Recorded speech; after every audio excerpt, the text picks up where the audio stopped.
So this is Kal Kat, the Kal Katster, and this is a slight state of the Star Trek universe update. It's not much of one, really.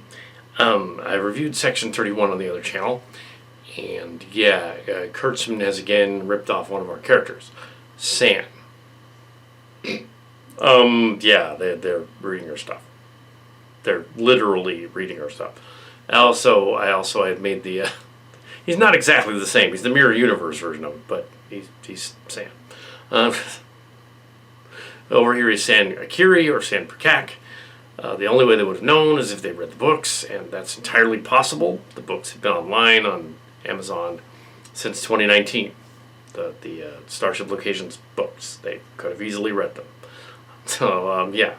Also, I was looking through the history and ages of Star Trek characters. Most of the old ones are long in the tooth. Next generation ones are long in the tooth, too. They're getting up there. And I took note that some of the characters on Enterprise are also similar to our characters. Well, that as if we work for Enterprise. You know, like Jonathan Archer is basically an anagram of Jonathan Yeager, the Barge Cart's real name. There are some characters on the show that are similar too. The Hoshi Sato is Kimchi from Starcrackers. Before Starcrackers. Somebody must have gotten hold of the video cassette version of that. It's long gone. There was a video cassette version. It was all half finished. But yeah, that's funny. Wow. Then there was a DVD version, and then there was on YouTube. They probably didn't. It's just an incredible coincidence. But the guy named San, that is not. They clearly cribbed it from our stuff. Although the not Borg guy is not really technically one of ours. Although the evil trade guy with the stuff stuck all over his face, he's a Messi from Starship Locations. But that whole universe in Section 31, the movie, was playing off something that I caught in the reviews, but they didn't in the other ones. I caught a Men in Black vibe going on there. They were doing Men in Black, Mission Impossible script, and that's where they got it. Well, they caught Mission Impossible and the other things, and how would that weapon work and all that in that story. This is not to be a review of that movie. It's the status of the most current Star Trek movie. Is this online that was going to be a show and was condensed into the 90-minute movie. And not here to review it again, but to say the status of Star Trek. The Academy thing with Discovery is an entirely bad idea. They should scrap that. Make another TV movie out of it. Okay, fine, but they should scrap it because it does not make sense to stay in the 32nd century. And this other story takes place during the Lost era, which was Brian Fuller's original pitch for Discovery. It was going to be Star Trek Discovery through the years. It was going to be Star Trek Discovery. Each season would be a different part of the Lost years. They were going to do the Lost years. They didn't end up doing that. They ended up doing part of that, and then they jumped ahead. This movie continues that segment. Although I don't think Brian. I don't think he's involved at all. I think they just. It's weird that they would treat the characters the way they did, have them end up the way they did. The space weapon scene at the end doesn't make any sense, and as I pointed out in the review, they need to quit doing the space weapon thing. It's getting boring. Ooh, it's a universe-destroying weapon, and they need to stop it because the evil bad guy, Khan-like bad guy, has one. And it's Wrath of Khan again. Guys, stop with Wrath of Khan, for crying out loud. But at least this one, it's the Khan from the perspective of Khan. She's basically the evil Giorgio lady in it is the bad guy. She's the Khan, so it's from his perspective, which is interesting.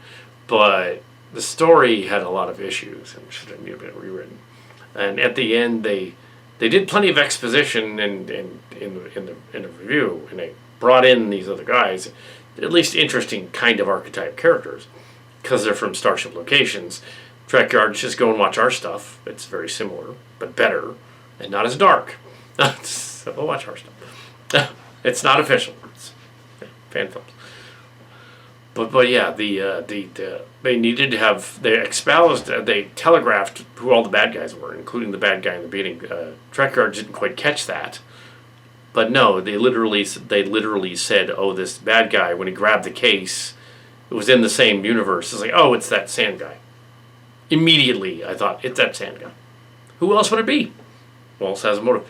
Although they did point out that if this is supposed to be 2324, which it is, it's new start date, then new start date calendar, then he would be ancient. He'd be like 60 years older. Why would he even know where she is or anything? He would have been the guy from the 2250s, not the guy from the 2324. So was he in Time Warp too? So they did point that out. But I said that they should have a scene. They should have had a scene at the end explaining how they survived, because the other scenes they explained everything. So they should have said, and whispered it a lot.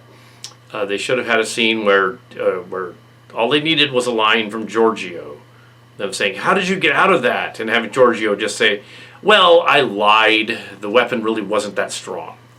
They just closed the rift." That's all they needed. There. It wasn't really that powerful. Or they sabotaged it. But I lied is funnier. I lied. So we have State of Star Trek Academy thing coming up with Robert Picardo as a guest star in it. They probably should make that a movie too. A TV movie set in the... And don't set it in the distant future.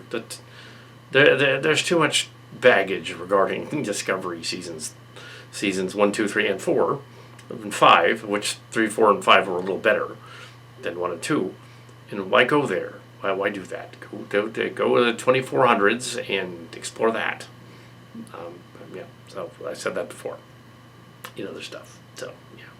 Anyway, so the Stardate thing, what I was explaining there, is the Stardate actually is correct on that episode because they consulted the Kal Kat. And I said, well, Stardate's changed. The way they do the Stardates in Next Generation is it's about 40 years after they changed the Stardate, 2364. So, and each time it's 4 digits, 1,000. Well, it's about 1,000 each year, so it's 1,000 Stardates each year. Now, before it wasn't that. It was every other year postulate, because there were movies were every other year. So that was that. So 1,000 for every year in the Next Generation period, which is why you could have a Stardate of as low as 1,292, because it's 2324 and it's been about 1,000 Stardate points since it started 2323, so it works. Yeah. So it would have been Stardate 0 at some point back there. Stardate 0 would have been January of 2323. So now it's 2324, late middle of the year. So it's fine. It works. But Picard season 1 didn't. It should have been 2397, not 99, and it should have been a little earlier. And also, if it lined up with the other series, it should have lined up, but it didn't. and the rescue of the saucer section should have been later, so that they right after the events of Chimera found it on the planet. Should have been right after that. So Spock wouldn't have been there at all. They didn't recover it that soon. Oh well. Anyway, our fan film. No, it's not. But it's not important. It was the Ventura in the fan film. I had to change some names around, but Sand, with an N. Yeah, that guy was basically Sand Perkak. We're keeping our character. That's the coronary alien guy. We're keeping our character. It's not going to be confused for that other guy who ends up being the bad guy in that universe, because it's another universe. Treated as an Elseworld story. Section 31 is an Elseworld story, and it's its own thing, and even if Rachel Garrett is there, which kind of doesn't make any sense, it's its own thing. So we're okay with that. That is the status of Star Trek currently. I was going to chime in on that, and the other stuff.